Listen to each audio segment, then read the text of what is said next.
So this is an example for getting to different pages. href is ahref is good enough. You can just change it to a button if you need to change it to a button like look like in css, but css is good enough. You don't need to change it into a button tag and on click just to change a page, because websites are good already in changing pages. um you don't need to do this one. uh Laser pointer, you don't need to do this one where you on click and do a javascript again, still wrong. And so on and so forth. So um this is okay, this one, because sometimes you need to track a user behavior. So if you're going to use your own tracker for this one, or use existing trackers like Google Analytics, um, this one is okay. But everything below without that href, which actually changes the page, is a no-no. Especially the last one, guys. I've seen. That's why there's a lot of hate on sometimes on React, because a lot of React developers do this, and it's like, why? You already have this. Why do this? Why span? Why div and span all the way? So yeah, that's the problem with not only React but also on Angular Vue, because you already have like too much JavaScript that they can. Oh, I can change the interactivity of everything, but guys, HTML is already good. Another is reinventing the form.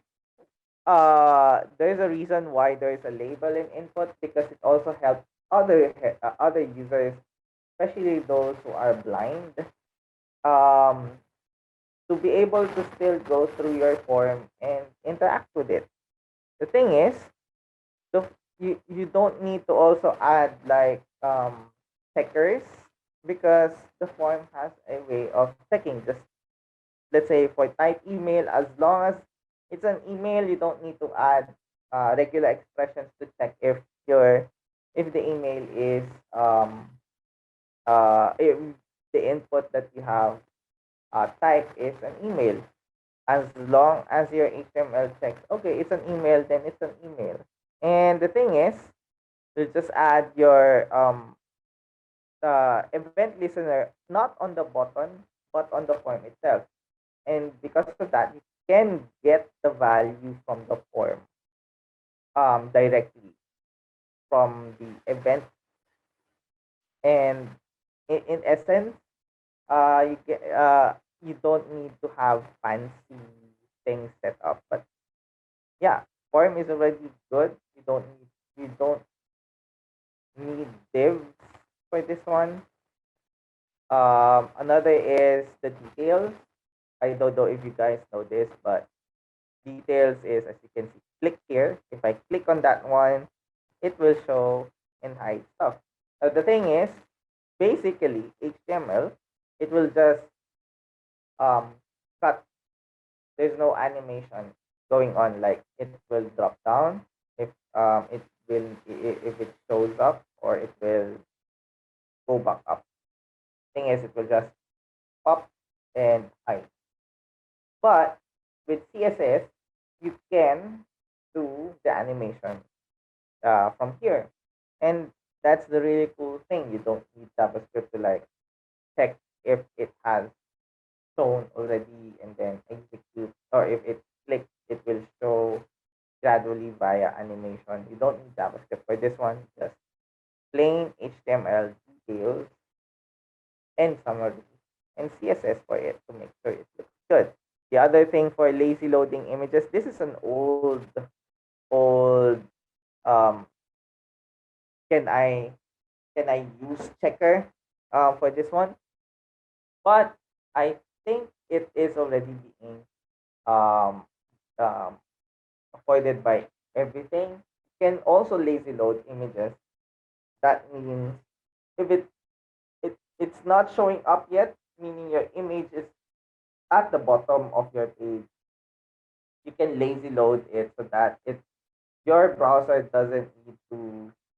um doesn't need to uh load it for now. Saves bandwidth. Here, I do want to check with you guys who has seen this HTML tag before.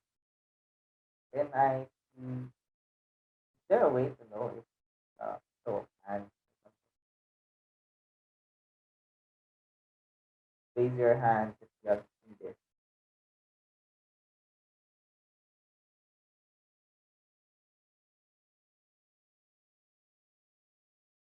Hi guys,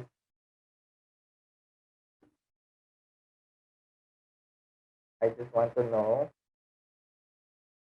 Is there a way to see my host friend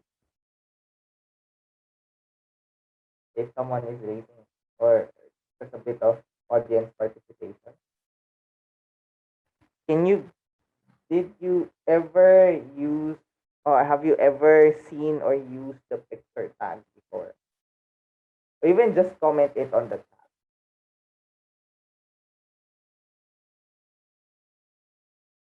We have one who have raised his hand, sir, from RJ.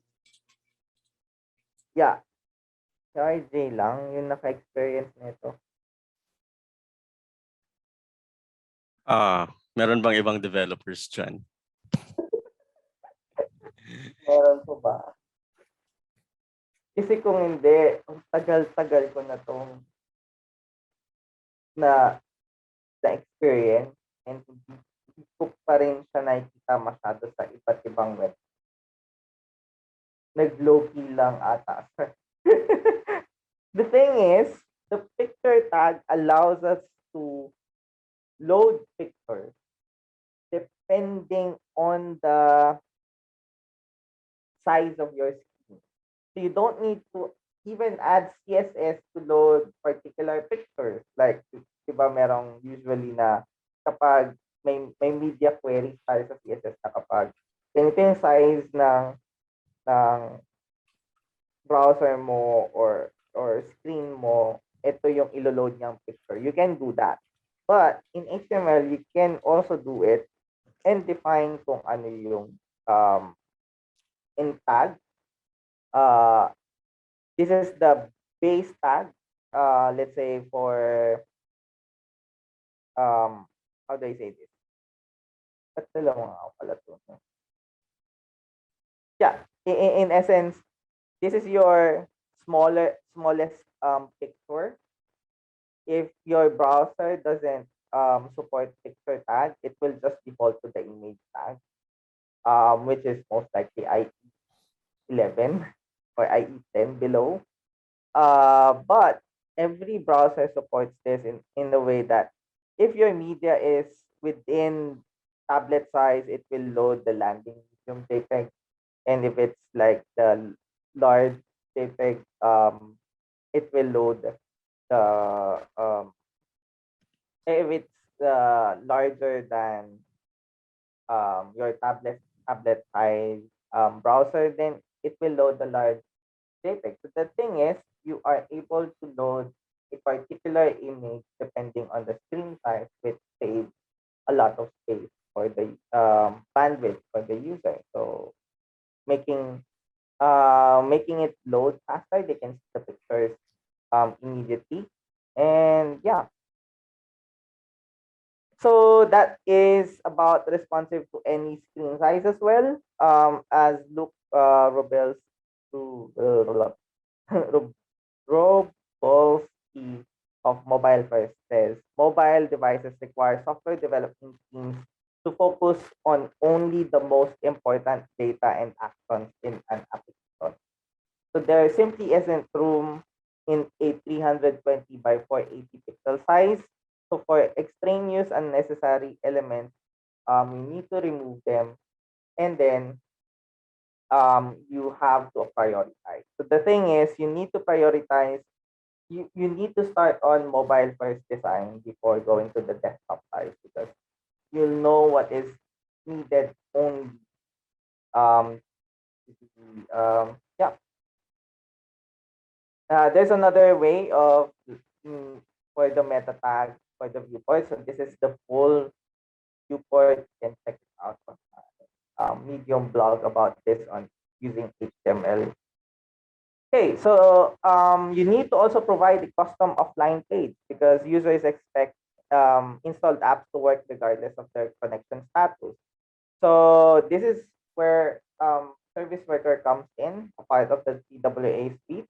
You need to check first if service worker is something that is functioning on the browser, so that you the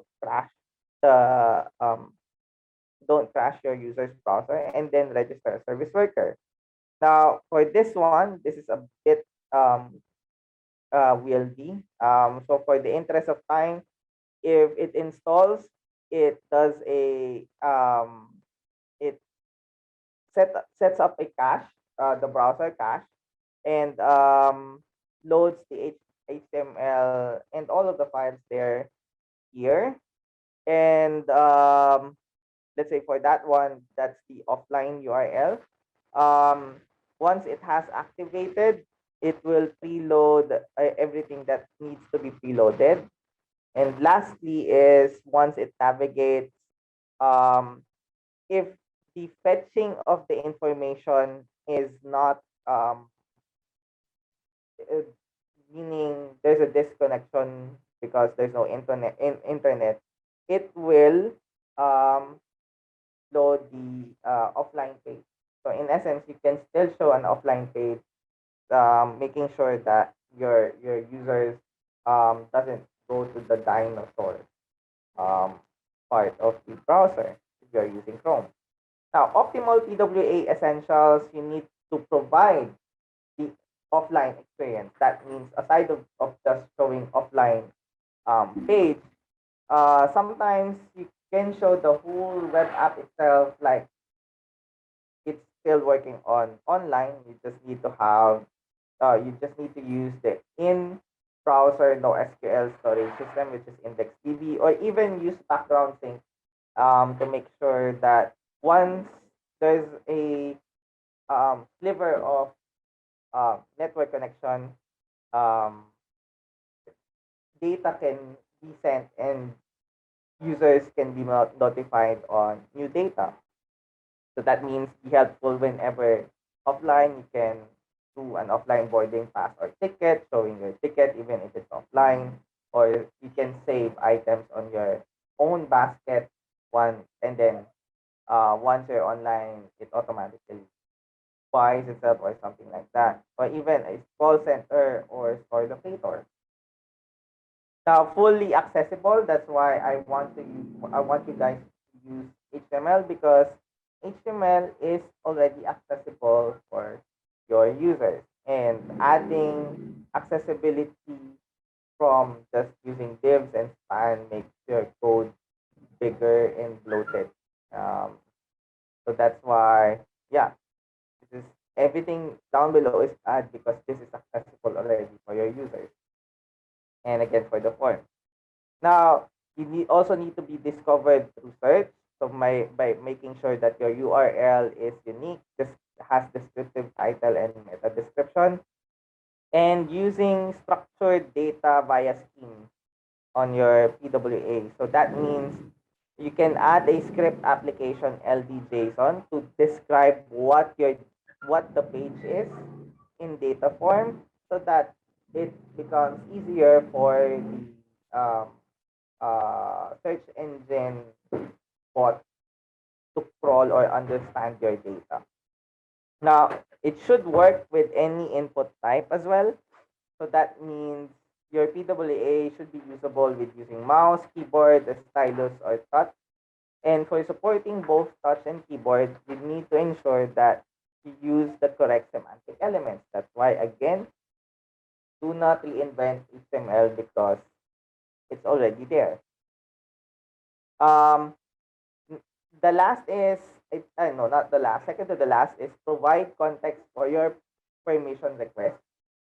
So you don't want to just show your app needs your camera without knowing why does it need to access my camera. So when asking permission to use powerful APIs, provide context and so like for this example, there's a button here that get notifications for flight delay. So once you click on it will show your app wants to send you notifications. So that then you can allow. Then last is follow best practices for healthy code. Keeping your code base healthy makes it easier for you to meet your goals and deliver features. So recap again, progressive web apps provide you with a unique opportunity to deliver a web experience your users will love. Now, this will allow you to build something that can be installed by anyone, anywhere, on any device with a single code. So that is a progressive web app. But before ending, I just want you guys to scan this code or go to this link. It's bit.ly/df21 TAA big letters to do post the first post event survey so that